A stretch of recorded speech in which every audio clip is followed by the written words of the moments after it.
அன்பு உலகளாவிய பேகுருஸ் நேயர்களுக்கு வணக்கம். நம்முடன் இன்று இணைந்திருப்பவர் அரசியல் விமர்சகர் வாசுதேவன் அவர்கள். சார் வணக்கம் சார். உங்களை வரவேற்பதில் பெருமிதம் அடைகிறோம். வணக்கம் மேடம். சார், அண்ணாமலை அவர்கள் மத்திய அரசை எதிர்த்து கருத்து சொல்லி உள்ளது போல ஒரு விஷயம் வருது, ஒரு செய்தி உலா வருது.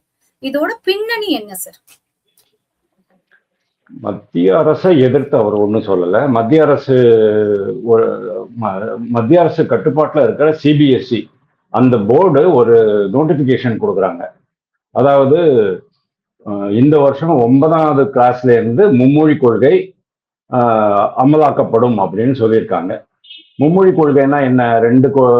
ஒரு தாய்மொழி ஆங்கிலம், இதை தவிர இன்னொரு மொழி, அதாவது நம்ம நாட்டு மொழியா இருக்கும். ரெண்டாவது நம் நாட்டு மொழிகள், இன்னும் ஒரு மொழி அந்நிய மொழி அப்படிங்கிற மாதிரி சொல்லியிருந்தாங்க. 9வது வகுப்புல இந்த வருஷம் அவங்க அனௌன்ஸ் பண்ணல. இதுக்கு முன்னால அவங்க சொன்ன சுற்றறிக்கையில 9வது வகுப்புக்கு சொல்லல. 2026ஆம் வருஷம் 6வது வகுப்புல இருந்து தான் இந்த மும்மொழி கொள்கை அப்படின்னு சொன்னாங்க. அதாவது தமிழ், ஆங்கிலம், இதை தவிர வேற ஏதாவது ஒரு மொழி, நம் நாட்டினுடைய மொழி, சமஸ்கிருதமோ தெலுங்கோ கன்னடாவோ மலையாளமோ எதுவோ இருக்கட்டும், ஹிந்தியோ எதுவோ இருக்கட்டும், அதை இப்போ திடீர்னு என்ன பண்ணிட்டாங்க, மே 16ஆம் தேதி ஒரு சுற்றறிக்கை போடுறாங்க சிபிஎஸ்இ போர்டு. அதுல என்ன சொல்றாங்க, 9வது வகுப்பும் இந்த வருஷமே ஆரம்பிக்க போறோம், மும்மொழி கொள்கை திட்டம் அப்படின்றாங்க. அதுக்குத்தான் அண்ணாமலை எதிர்ப்பு தெரிவிச்சிருக்கிறாரு. ரொம்ப கிளியரா சொல்றாரு. அண்ணாமலை ஏதாவது ஒரு ட்வீட் போட்டா ஜஸ்ட் லைக் தட் எதையும் படிக்காம புரிஞ்சுக்காம போட மாட்டாரு. எல்லாம் கரெக்டா புரிஞ்சுக்கிட்டு தான் போட்டிருக்கிறாரு. அதுக்கு என்ன காரணம்ங்கிறத நான் சொல்றேன். அண்ணாமலை சொன்னதை நான் வரவேற்கிறேன். அதுக்கு காரணம் என்ன, அது எப்படி நான் நியாயப்படுத்த முடியுங்கிறதையும் சொல்றேன். 6ஆம் கிளாஸ்ல நீங்க ஆரம்பிக்கிறீங்கன்னு சொன்னா 6ல இருந்து 10ஆம் கிளாஸ் வரைக்கும் 7, 8, 9, 10, 6, 7, 8, 9, 10 5 வருஷம். 2031 தான் 10வது படிக்கிற பையனுக்கு மும்மொழி கொள்கை வரும். 4 வருடங்கள்ல 9வது படிக்கிற பையன், அதாவது 29, 30 அந்த வருஷத்துல தான் வரும் 9வது படிக்கிற பையனுக்கு. ஆனா அது ஏன் அது பண்றாங்க அப்படின்னு சொன்னா, இந்த வருஷம் ஆரம்பிச்சாச்சு சொன்னா 3 வருஷம் அவன் ஆல்ரெடி மும்மொழி கொள்கையே பழக்கமாயிருக்கும். 9ஆம் கிளாஸுக்கு வரும்போது புதுசா நம்ம கத்துக்கிறதுக்கு ஒண்ணும் இல்லை, பழசுதான் அப்படிங்கிறதுனால அது கண்டினியூ ஆயிடும். இப்போ திடீர்னு நீங்க 9வதுக்கும் இது மும்மொழி கொள்கை ஆரம்பிக்கிறோம் அப்படின்னு சொன்னா, நீங்க 6வதுக்கு ஆரம்பிக்கிறது ரொம்ப கரெக்ட். ஆனா திருப்பியும் 9வதுக்கு ஆரம்பிக்க போறோம் அப்படின்னு சொல்றது ஏன் தப்பு அப்படின்னா, 9ஆம் கிளாஸ் 10ஆம் கிளாஸ் ரொம்ப சீரியஸ் பிசினஸ். அதாவது அந்த கல்வி படிப்புங்கிறது ரொம்ப சீரியஸா மாறுது. ஏன் அப்படின்னா, +1 +2 நீங்க என்ன எடுக்க போறீங்க, அதுக்கப்புறமா நீங்க உங்களுடைய ஃபியூச்சர் மேல் படிப்புக்கு என்ன எடுக்க போறீங்கிறது அதற்கான அடித்தளத்தை அமைக்கக்கூடியதுதான் 9ஆம் கிளாஸ். 9ஆம் கிளாஸ் 10ஆம் கிளாஸ்ல நீங்க இது பண்ணக்கூடாது, டிஸ்டர்ப் பண்ணக்கூடாது குழந்தைங்களை. அந்த சமயத்துல நீங்க இந்த வருஷமே நீங்க அதை அனௌன்ஸ் பண்ணிட்டீங்கன்னு சொன்னா, 3வது மொழி இன்னொரு மொழி படிக்கணுமே அப்படிங்கிற அந்த ஒரு அழுத்தம் வருமா வராத மாணவர்களுக்கு? அதைத்தான் ஒரு வேண்டாம், நீங்க பண்ணாதீங்க, 3 வருஷம் தள்ளி போடுங்களேன். இப்ப என்ன ஆயிடுச்சு, இந்த வருஷமே அவங்க படிக்கணும்னு சொல்லலையே. ஓகே, சில பேரண்ட்ஸ், சில ஸ்டூடெண்ட்ஸ் ஆர்கனைசேஷன் மத்திய அரசுக்கு சிபிஎஸ்இக்கு ஆலோசனைகள் வழங்கி இருக்கலாம், இல்லைன்னு நான் சொல்லலை. ஆனா பிராக்டிக்கலா இருக்காங்கிறத நம்ம பார்க்கணும். இந்த மாதிரி அகாடமிக் செஷன் ஆரம்பிக்க போகுது. இப்ப என்ன, ஜூன் 1ஆம் தேதி ஆரம்பிச்சிருவாங்க, ஜூன் 4ஆம் தேதி திருப்பியும் எல்லா கிளாஸஸும் ஆரம்பிச்சிருவாங்க. இந்த மாதிரி ஒரு சமயத்துல நீங்க 9ஆம் கிளாஸுக்கும் நாங்க அதை பண்ண போறோம் அப்படின்னு சொன்னா, இப்போ இருக்கிற இன்ஃப்ராஸ்ட்ரக்சர்ல டிஸ்டர்ப் ஆகுமா ஆகாதா? நீங்க முதல்லயே சொல்லிட்டீங்க, போன வருஷமே சொல்லிட்டீங்க, 6ஆம் கிளாஸ்ல இருந்து நாங்க ஆரம்பிக்க போறோம் மும்மொழி கொள்கையை. அதுக்கேற்ற மாதிரி எல்லா ஸ்கூல்ஸ்லயும், சிபிஎஸ்இ ஸ்கூல்ஸ்லயும் 6ஆம் கிளாஸ்ல என்னென்ன மொழிகள் படிக்க போறாங்க, என்னென்ன யாரெல்லாம் டீச்சர்ஸ் இருக்கிறாங்கிறதெல்லாம் ஆல்ரெடி அவங்க பண்ணிட்டாங்க. ஆல்ரெடி அவங்க அந்த ஓயாசிஸ்ங்கிற அந்த வலைதளத்துல போட்டாச்சு, போர்ட்டல்ல போட்டாச்சு. இப்போ நீங்க 9ஆம் கிளாஸ்க்கு ஆரம்பிச்சீங்கன்னா என்ன ஆகும், திருப்பியும் அங்க 9ஆம் கிளாஸ்ல யாரெல்லாம் என்னென்ன சப்ஜெக்ட் படிக்கும், ஒருத்தன் தெலுங்குமா, ஒருத்தன் ஹிந்திமா, ஒருத்தன் லாட்டின் அப்படிமா, இன்னொருத்தன் வேற ஏதாவது சொல்லுவோம். அப்போ அவ்வளவு ஆசிரியர்கள் இருக்காங்களா? அவ்வளவு பாட புஸ்தகங்கள் உங்ககிட்ட இருக்கா? 6ஆம் கிளாஸுக்கு வேண்டிய பாட புஸ்தகங்கள் இருக்கு. ஆல்ரெடி அந்த இன்ஃப்ராஸ்ட்ரக்சர் ரெடி பண்ணி வச்சாச்சு. ஆசிரியர்கள் ரெடி பண்ணியாச்சு. 9ஆம் கிளாஸ்க்கு இன்னும் ரெடி பண்ணல. அதைத்தானே அவர் சொல்றாரு. இப்போ திடீர்னு இப்படி பண்ணிட்டீங்கன்னு சொன்னா 9ஆம் கிளாஸுக்கு நாங்க எங்க இருந்து ஆசிரியர்களை கொண்டு வருவோம்? அப்போ அவங்க சொல்றாங்க, இல்ல இல்ல 9ஆம் கிளாஸ்ல வந்து இந்த 3வது மொழி அப்படிங்கிறது 3ஆம் மொழிக்கு வந்து போர்டு எக்ஸாம் கிடையாது. உங்க கல்வி சாலையிலேயே என்ன ஒரு எக்ஸாம் இருக்கோ அதை பாஸ் பண்ணா போறோம் அப்படிங்கிறாங்க. என்ன ஆனாலும் கடைசியில் சர்டிபிகேட்னு வாங்கும்போது 3வது மொழியில உனக்கு எவ்வளவு மார்க்குன்னு கேட்பாங்களா மாட்டாங்களா? அதுக்கேற்ற மாதிரி உங்களுக்கு வந்து ப்ரெஷர் வருமா வராதா? அந்த ப்ரெஷரை குறைக்கிறதுக்காக தான் வந்து அவர் அண்ணாமலை சொல்லியிருக்கிறாரே தவிர மத்திய அரசை எதிர்த்தோ மத்திய அரசை கண்டித்தோ இவங்கெல்லாம் பண்றாங்க பாருங்க ஹிந்தி எதிர்ப்பு. ஒண்ணும் இல்லை. இன்னைக்கு வந்து அருண்ராஜ் கூட சொல்லிருக்கிறாரு, வந்தே மாதரம் போன்ற ஹிந்தி பாடல்களை எங்கள் மீது திணிக்காதீர்கள் அப்படிங்கிறாரு. First of all Vande Mataram வந்து ஹிந்தி பாடல் கிடையாது, அது வங்காள பாடல். உங்களை அது உங்களுடைய தொண்டை வழியா யாரும் திணிக்கல, அதை பாட சொல்லியிருக்கிறாங்க, அவ்வளவுதான். பாடணும்னா பாடுங்க, பாடுறதுக்கு இஷ்டம் இல்லைன்னா போங்க, அவ்வளவுதான், முடிஞ்சு போச்சு. என்னமோ ஹிந்தி திணிப்பு, அது ஹிந்தி திணிப்புக்கும், அதாவது இந்த பாடல் நம்ம நாட்டினுடைய தாய் மண்ணை வணங்குகிறோம், இந்த தாய் மண்ணை வணங்குகிறோம். தாய் மண்ணுன்னு ஒண்ணு இருந்தால்தான் நாடு, நாடுன்னு ஒண்ணு இருந்தால்தான் நீ தமிழன், நீ மலையாளி, நீ மராட்டி அப்படின்ற மாதிரி வரும். அதனால தமிழ் தாய்ங்கிறது வேற, தாய் மண் வணக்கம் அப்படிங்கிறது வேற. ஆனா இதை கூட அவங்க வந்து ஹிந்தி திணிப்புங்கிற மாதிரி திரிச்சிட்டு போறாங்க பாத்தீங்களா? அந்த மாதிரி எல்லாம் அண்ணாமலை பண்ணல. அண்ணாமலை ரொம்ப கரெக்டா ஒரு ஆலோசனை கொடுத்திருக்கிறாரு. இந்த சுற்றறிக்கையை நீங்க வாபஸ் வாங்கிக்கீங்க, 6ஆம் கிளாஸ்ல இருந்து இந்த வருஷம் ஆரம்பிங்க, 9ஆம் கிளாஸ்க்கு இந்த பசங்க படிச்சுட்டு மேல வரும்போது அவங்களுக்கு ஆல்ரெடி பழக்கமா இருக்கும் அப்படின்னு சொல்றாரு. இதுல என்ன தப்பு இருக்குன்னு எனக்கு தெரியல. அண்ணாமலை ரொம்ப கரெக்டா சொல்லிருக்கிறாரு. இதனால அண்ணாமலைக்கும் மத்திய அரசுக்கும் உடனே லடாயி, சண்டை, அவ்வளவுதான் போச்சு, சாப்டர் க்ளோஸ் அப்படின்லாம் எல்லாம் சொல்லிக்கிட்டு இருப்பாங்க. அவங்க சொல்றவங்க சொல்லட்டும். இதனால வந்து அண்ணாமலைக்கோ அல்ல பாஜகவுக்கோ மத்திய அரசுக்கோ எந்த பிரச்சனையும் கிடையாது. ஒருவேளை அண்ணாமலையினுடைய ஆலோசனையை கேட்டு அந்த சுற்றறிக்கையே அவங்க வந்து வாபஸ் பெற்றுக்கொண்டால் நான் சந்தோஷப்படுவேன். Thank you sir. தமிழக பாஜக வரும் நாட்கள்ல என்ன செய்யணும்னு நினைக்கிறீங்க சார்? தமிழகத்துல பாஜக எங்க இருக்கு அப்படின்னு எல்லாரும் கேட்க ஆரம்பிச்சிட்டாங்க. நீங்க தமிழக பாஜக என்ன பண்ணணும் அப்படின்னு கேக்குறீங்க. தமிழக பாஜக அப்படின்னாலே ஒரே ஒரு நபர் தான் நம்மளுக்கு ஞாபகம் வரும், அண்ணாமலை அப்படிங்கிற ஒரு ஆளுமை, மிகப்பெரிய ஆளுமையை தான் ஞாபகம் வருது. ஆனா நீங்க கேட்ட கேள்வி ரொம்ப ரிலவெண்ட். 11.24% இருந்த ஒரு கட்சி இன்னைக்கு வந்து 2.97 கட்சியாக மியூட்டேட் ஆயிருக்கு, குறைஞ்சிருக்கு. ஓகே, மியூட்டேஷன்ங்கிறது கூட கொஞ்சம் ஒரு நல்ல ரெஸ்பெக்டபிள் வார்த்தை தான். குன்றி போயிருக்கு அப்படிங்கறத நம்ம பாக்குறோம். நிறைய அண்ணாமலை ஆதரவாளர்கள்லாம் அப்படி மனம் நொந்து வாடி போயிருக்கிறாங்க, சோர்ந்து போயிட்டு இருக்காங்க, ஏமாற்றம் அடைந்து போயிருக்கிறார்கள். அண்ணாமலை வந்து புதுசா ஒரு கட்சி ஆரம்பிக்க போறாருன்ட்டு புதிய தமிழகம் இவங்களே ஒரு கட்சி பேரை வரை போட்டுட்டாங்க. ஏன்னா நிமிர்ந்து நில், பயம் இல்லை, மடியில் கனம் இல்லை, இந்த மாதிரிலாம் எழுதணும், போஸ்டர்லாம் வரை போட ஆரம்பிச்சிட்டாங்க. தனி கட்சி ஆரம்பிச்சிருவாரு இப்படியும் அப்படிங்கிற மாதிரி போயின்னு இருக்கு. அதெல்லாம் ஒண்ணுமே கிடையாது. இப்போ தமிழக பாஜக என்ன பண்ணணும் அப்படின்னா இம்மிடியட்லி நம்மளுக்கு ஆன்சர் கிடையாது. பாஜக என்ன பண்ணினாலும் என்ன பண்ணலேனாலும் அடுத்த 1 or 2 இயர்ஸுக்கு தமிழகத்துல எந்த விதமான மாற்றமும் ஏற்பட போறது இல்லை. என்ன காரணம்? விஜய். இன்னைக்கு விஜய் தான் பிரதானமான அரசியல். ஏன்னா எல்லா கட்சியிலேருந்தும் விலகி அங்கதான் போய் சேர்றாங்க. காரணம் என்ன? அங்கதான் பசை அப்படியே ஓட்டிக்கலாம். ஓகே, உங்களுக்கு வந்து எம்எல்ஏ போஸ்ட் கிடைக்கும், உங்களுக்கு வந்து வாரிய தலைவர் பதவி கிடைக்கும், ஏதாவது ஒரு போஸ்ட் கொடுத்துருவாங்க. ஆளுங்கட்சி நிர்வாகி சொல்றதுக்கும் எதிர்கட்சி நிர்வாகியும் சொல்றதுக்கும் டிஃபரன்ஸ் எக்கச்சக்கமா இருக்கு. அதனால ஒரு காலத்துல அண்ணாமலை தான் ஊடகங்களுக்கு டிஆர்பியா இருந்தாரு. இன்னைக்கு வந்து விஜய் தான் டிஆர்பி. விஜய அவதூறு சொல்லுங்க, இல்லைன்னா விஜயை பாராட்டி பேசுங்க, டிஆர்பி இன்க்ரீஸ் ஆகும் உங்களுடைய சேனல்ல. சோ இது ஒரு பருவம், அதாவது கட்சி தாவல் பருவம் அப்படிங்கிறது இப்ப ஓடிட்டு இருக்கு. கோடை காலம் ஓடிட்டு இருக்கு.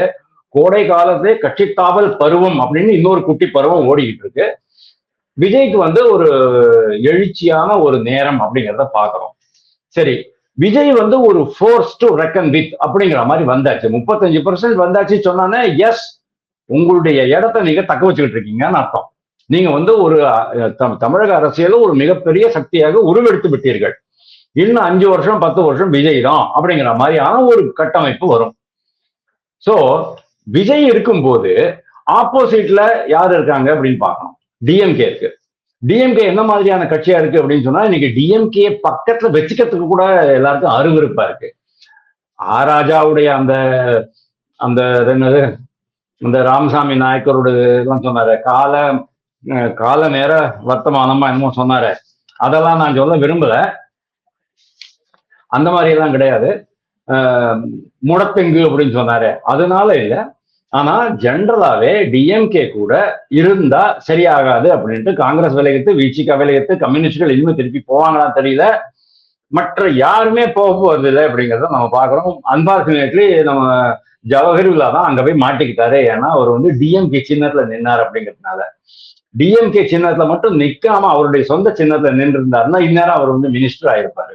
அவர் மேல ஏகப்பட்ட வழக்குகள் இருந்தாலும் கூட மினிஸ்டர் ஆயிருக்காரு. ஏன் வன்னிய அரசு மேல வழக்குகள் இல்லையா? வன்னிய அரசு ஒரு மினிஸ்டர் ஆகிறதுக்கு தகுதியே இல்லாத ஒரு ஆள் அவர் வந்து மினிஸ்டர் ஆயிருக்காரு சொன்னா ஜவஹர்லால் ஆகிறதுக்கு என்ன கஷ்டம், தப்பு அப்படின்னு எல்லாரும் கேட்பாங்க. சோ விஜய் இப்படி இருக்கும்போது டிஎம்கே இந்த மாதிரி இருக்கு. டிஎம்கேனுடைய தலைவர் யாரு? உதயநிதியா இல்ல ஸ்டாலினா அப்படிங்கிறது கன்ஃபியூஷன்.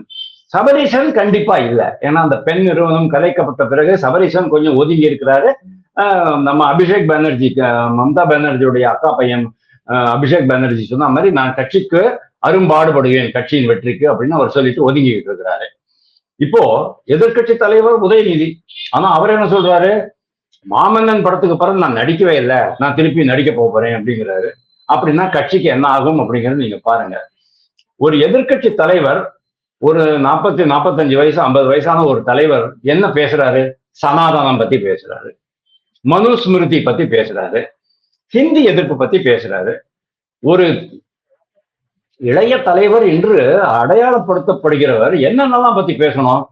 ஆர்டிபிஷியல் இன்டெலிஜென்ஸ் பத்தி பேசணும், செமிகண்டக்டர் டெக்னாலஜி பத்தி பேசணும், ஈரான் அமெரிக்கா வார் பத்தி பேசணும், எல்பிஜி ப்ராப்ளத்தை நம்ம எப்படி சால்வ் பண்ணணும் அப்படிங்கிறத பத்தி பேசணும், மாதம் 2 மாதங்களுக்கு மின்சார கட்டண பில்லிங் இருக்குன்னு சொன்னா அதை எப்படி மாத்தணுங்கிறத பத்தி பேசணும், ஆக்கப்பூர்வமா பேசணும், தொழில் முனைவோர் பத்தி பேசணும். அதெல்லாம் விட்டு 1965 இந்த பழைய பஞ்சாங்கத்தை புரட்டிக்கிட்டு நீங்க அதையே படிச்சுக்கிட்டு இருந்தீங்கன்னு சொன்னா உங்களை வந்து இளைய தலைவர்னு யார் ஏத்துக்குவாங்க? சமுதாயம் ஏத்துக்குமா? இன்னைக்கு இருக்கிற ஜென்சி உங்களை ஏத்துக்குவாங்களா? அதுதான் ஒட்டு மொத்தமா தூக்கி குப்பை தொட்டியில போட்டாங்க. இதுதான் இன்னைக்கு வந்து டிஎம்கேனுடைய கண்டிஷன். இந்த பக்கம் நீங்க வரீங்க, அதிமுக எங்க இருக்கு? ஓகே, இன்னைக்கு வந்து இந்த பக்கம் 25 பேர், அந்த பக்கம் 17 பேர், நாளைக்கு இங்க 28 பேர், அந்த பக்கம் 14 பேர், அந்த மாதிரியே போயிட்டு இருக்கும். ஆனா அந்த கட்சிக்கு ஏதாவது எதிர்காலம் இருக்கான்னா கிடையவே கிடையாது. அதனாலதான் திருப்பி நாங்கெல்லாம் சொல்றோம், ஏடிஎம்கே விட்டுடுங்க, டிஎம்கே விட்டுடுங்க, தனியா களம் காணுங்க அப்படின்ட்டு. சோ அண்ணாமலையே இறக்கணுமா அப்படிங்கிற ஒரு கேள்வி வரும். அண்ணாமலையே உடனே வந்து இறக்கறதுக்கு அவசியமே கிடையாது. ஏன் அப்படின்னா 2021 இந்த ஏடிஎம்கே டிஎம்கே 2 பேரும் சேர்த்து அவங்கள தோக்கடிச்சிட்டாங்க அரவாக்குறிச்சியில. 2024 ஏடிஎம்கே டிஎம்கே 2 பேரும் சேர்ந்து கோயம்புத்தூர்ல தோக்கடிச்சாங்க. இந்த ஆளு உஷாராயிட்டாரு. அவர் என்னாலும் கிரிமினல் புத்தி இருக்கும் இல்லையா? போலீஸ்காரன் சொன்னா கிரிமினல் புத்தி இருக்கணும். கிரிமினலை விட பயங்கரமான கிரிமினல் புத்தி இருக்கிறவன் தான் போலீஸ்காரனா இருக்க முடியும். அப்போ பார்த்தாரு, இந்த ட்ரிப்பு நம்மளை கண்டிப்பா தோக்கடிச்சிருவானுங்க, நம்மளுக்கு வந்து சிங்காநல்லூரும் வேண்டாம், இதுவும் கவுண்டம்பாளையம் வேண்டாம் அப்படின்ட்டு உட்காந்துட்டாரு. இப்போ அவரை திருப்பி களத்துல இறக்குறீங்க. இறக்கும் போது என்ன ஆகும்? ஒரு 2 வருஷம் வரும், பாவம், வெயில் மழை எல்லாத்தையும் பார்க்காம காலால் நடந்து கட்சியை வளர்த்து இன்னும் ஒரு 2 கோடி ஜனங்களை கட்சி வாசலை கொண்டாந்து நிறுத்துவாரு. அந்த சமயம் பார்த்து நீங்க என்ன பண்ணுவீங்க? பாரதிய ஜனதாவும் திமுகவும் கூட்டணி அப்படின்னு ஆரம்பிச்சிருவீங்க 2029. என்ன காரணம்? வரதுக்கு எல்லா சான்சஸும் இருக்கு. நான் சொல்றேன் உங்களுக்கு, இன்னைக்கு டிஎம்கேல யாரு பிரதமர் வேட்பாளர்? 2029 வந்துச்சுன்னு வச்சுக்குவோம். யாரு பிரதமர் வேட்பாளர்? யாருமே கிடையாது. அதிமுகவுக்கு யாராவது பிரதமர் வேட்பாளரா? 24லயும் இருக்கிற, இப்போவும் 29லயும் கிடையாது. விடுதலை சிறுத்தைகள் தாவேகாவுக்கு கண்டிப்பா ஒரு பிரதமர் வேட்பாளர் இருக்கிறாரு. அவர் யாருன்னா ஜோசப் விஜயனுடைய இஸ்லாமிய நண்பர் ராகுல் காந்தி. ஓகே, அதனால அந்த கட்சியில ஓரளவுக்கு நம்பகத்தன்மை இருக்கும். அப்போ களம் எப்படி மாறும் அப்படின்னு சொன்னா பாஜக வர்சஸ் டிவிகே அப்படின்னு மாறும். எப்போ 2029. அப்போ என்ன ஆகும், டிஎம்கே ஆட்டோமேட்டிக்கலி பாஜக கூட கூட்டணி வச்சுக்கலாம். அப்போ பாஜக யோசிக்கணும் இல்லையா, டிஎம்கே கூட கூட்டணி வச்சுக்கலாம், டிஎம்கே தனித்து விடப்பட்டிருக்கு, 21% எப்படி அவங்களுக்கு இருக்குமா, அதை வச்சு அது நம்மளோட 10-15%, 36-40% வந்துடும் அப்படிங்கிற மாதிரி அவங்க யோசிப்பாங்க. அந்த நேரத்துல அண்ணாமலையினுடைய மனநிலை என்ன ஆகும் அப்படிங்கிறத நம்ம யோசிச்சு பார்க்கணும். அதனாலதான் இப்போதைக்கு அவரை ஒன்றும் பண்ணக்கூடாது. களம் கொஞ்சம் கொஞ்சமா சேஞ்ச் ஆகும்.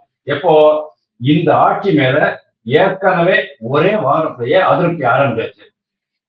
டிஎம்கே 2021 ஆட்சி அமைச்ச போது ஒரு வாரத்துல எதிர்ப்பாலை வரல, ஆன்டி இன்கம்பன்சி வரல, சலிப்பு கட்டல.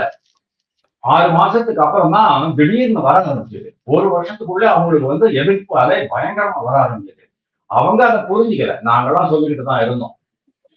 ஆனா இந்த விஜய் ஆட்சிக்கு முதல் வாரத்திலேயே அதிர்வு கட்ட ஆரம்பிச்சு போச்சு. என்னன்னா அவங்களால டெசிஷன் எடுக்க முடியல, முதல்வருடைய முகம் என்ன அப்படிங்கறதே தெரியல, ஒரே கிறிஸ்தவ மயமா ஆக்கிக்கிட்டு இருக்கிறாங்க அப்படிங்கிற ஒரு கம்ப்ளைண்ட். எல்லா பக்கம் போனீங்கன்னா ஒரே கிறிஸ்தவர்கள் தான் டாப் லெவல்ல இருக்கிறாங்க. இவங்க எல்லாம் மத சார்பற்ற நடந்து கொள்வாங்களா அப்படிங்கிறது தெரியல. இவர் என்ன சொல்றாரு, மத சார்பற்ற சமூக நல கூட்டணி எங்களுடைய தலைமையில உருவாக்க போகிறோம் அப்படிங்கிறாரு.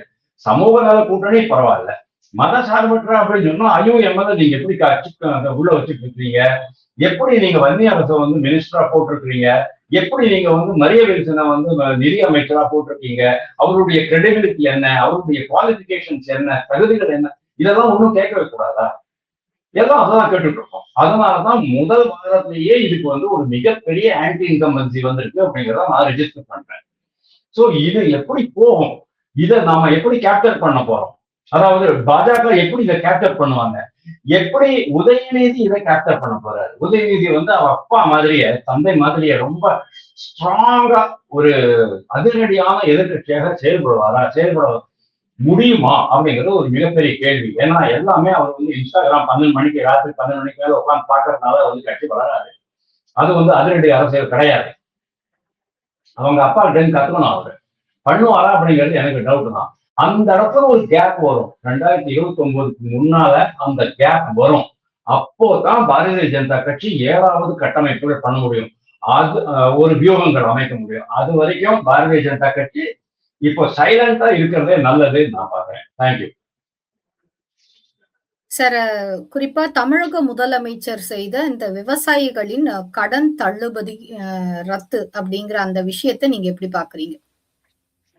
Okay, it's a good question. நிறைய பேருக்கு தள்ளுபடி ரத்து கிடையாது சார், கடனே ரத்து. அதுல அந்த தள்ளுபடியில ரத்து பண்ணிருக்காங்க. இவ்வளவுல இருந்து இவ்வளவு ரூபாய்க்குள்ள இவ்வளவு ரூபாய் தள்ளுபடி, இவ்வளவுல இருந்து இவ்வளவு ரூபாய்க்குள்ள இவ்வளவு ரூபாய் தள்ளுபடி அப்படிங்கிற மாதிரி. 50,000 வாங்கினா ஃபுல்லா 100% தள்ளுபடி, அதுக்கு மேல வாங்கினா 5,000 சொல்லியிருக்காங்க. அப்படிதான் வரணும் ஆக்சுவலி.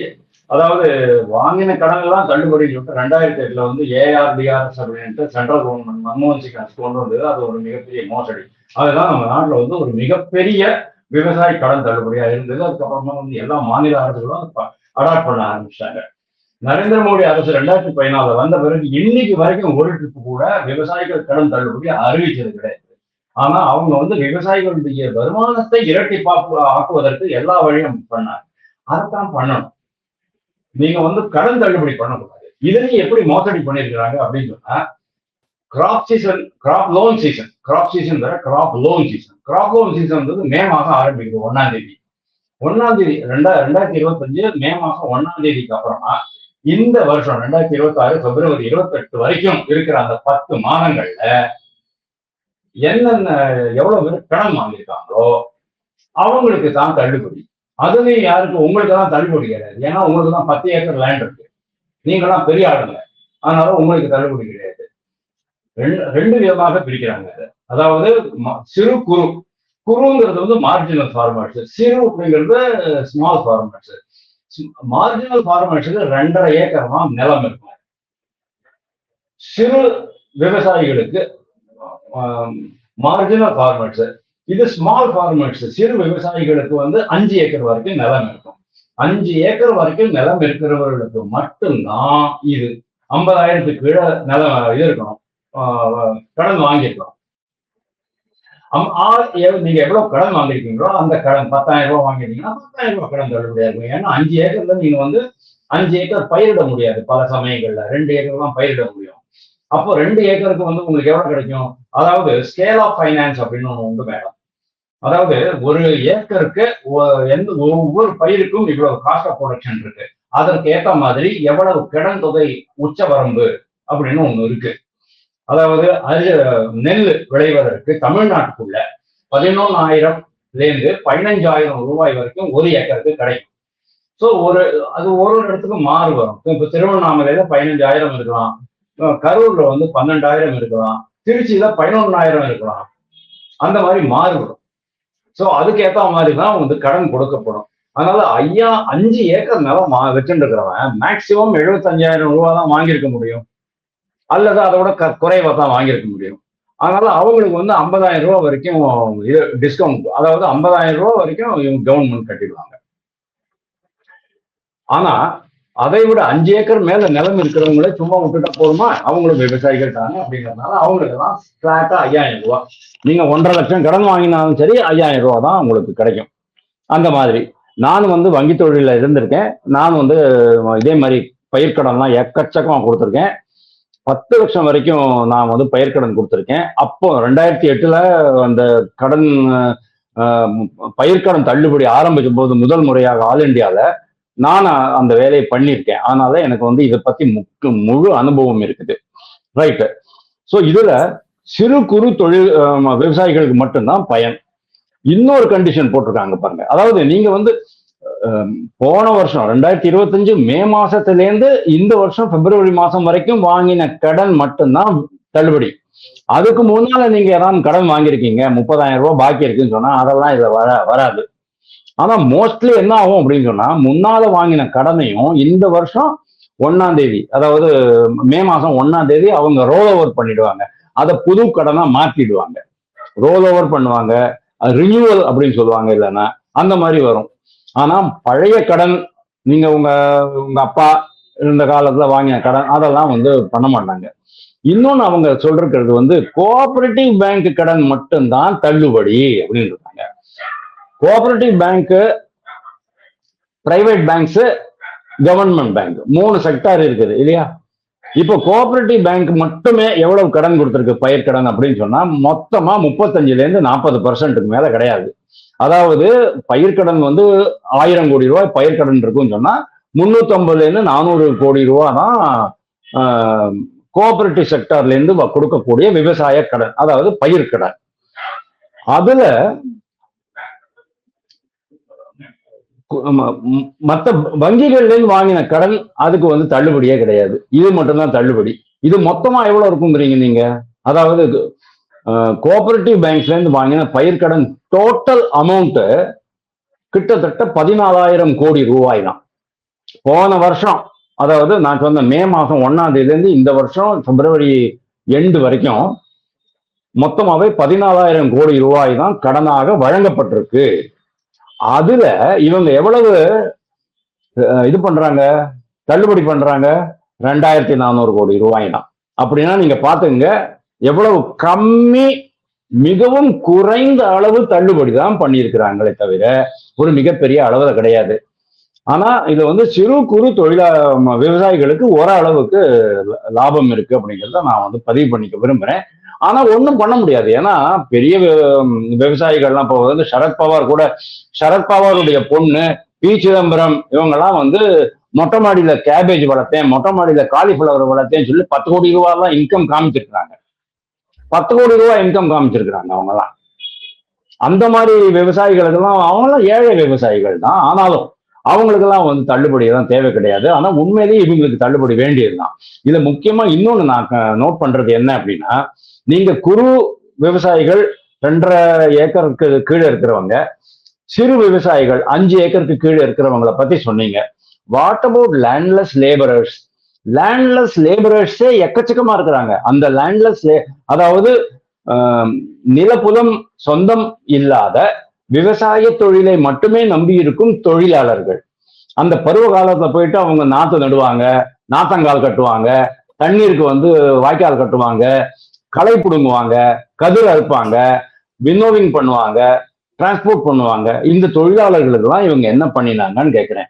அவங்களுக்கு தான் இம்பார்ட்டன்ஸ் கொடுத்துருக்கணுமே தவிர பெரிய விவசாயிகளுக்கு இந்த அளவுக்கு முக்கியத்துவம் கொடுத்திருக்க கூடாது. அன்பார்ச்சுனேட்லி இந்த விவசாய நிலம் இல்லாத விவசாய கூலி தொழிலாளர்களுக்கு இந்த அரசு ஒண்ணுமே செய்யல அப்படிங்கிறது என்னுடைய குற்றச்சாட்டு. தேங்க்யூ.